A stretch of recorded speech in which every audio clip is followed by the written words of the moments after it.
Hello mga kaminilop, ito na ang ating vlog. So yun yung mga kaminilop, na-release na yung ibon natin dito sa Nabota Center. Kita naman sa video. Then, so ngayon yung forecast natin, eto naman siya.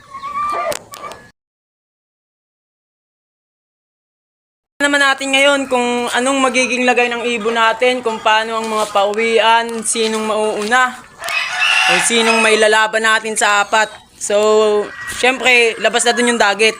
Kasi kung makauwi yung Daggett, edi magaling siya. So, yun nga. So, tatlo lang talaga ibon natin doon. At talagang panlaro natin. Si 6'7", si Libog, pati yung anak ni Libog. Yung anak ni Libog, napakahusay para sa akin. Kasi, kahit matagal siyang umuwi, matagal yung oras niya ng uwi, lagi siyang consistent umuwi kasi basal pa siyang ginawa natin na tinos natin sa Saniya.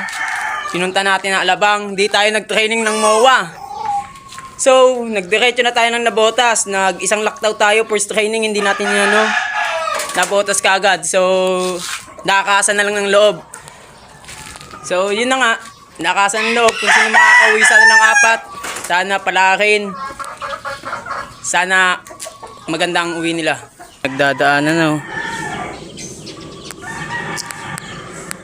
May mga nagdadaanan na po. Habangan na tayo. Nilop na. So, yun. Si Blue Check, si 6'7" ang nauna. Galing south. Nahatak na siya, Wait, ang labo ng cam natin. Ayaw mag-focus.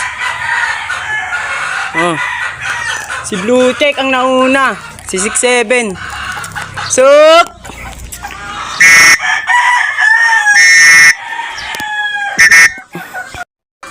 So, yun. Si Blue Check ang nauna. Ayun na. Nasa loob niya siya. Pasok na natin. Sabi na, consistent talaga to. Blue Check is the best. 6'7" yan. So, galing yan sa, sa tropa natin. Kainakay niya. So, yan. Galing ni Blue Check. Nakauwi siya ng 640. Kamilop, yung Daggett. Pangalawa. Ayan, Ganyan ba yung Daggett? Dito umuwi. Papasok agad yan. Suk, suk, suk, suk. Suk, suk, suk, suk, suk. Suk, suk, suk, suk, suk, suk, suk.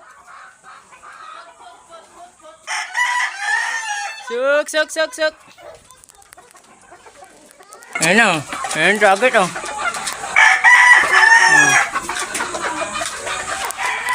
Kaminilop. So, yun nga. Dalawang nawala natin. Yung mag-ama.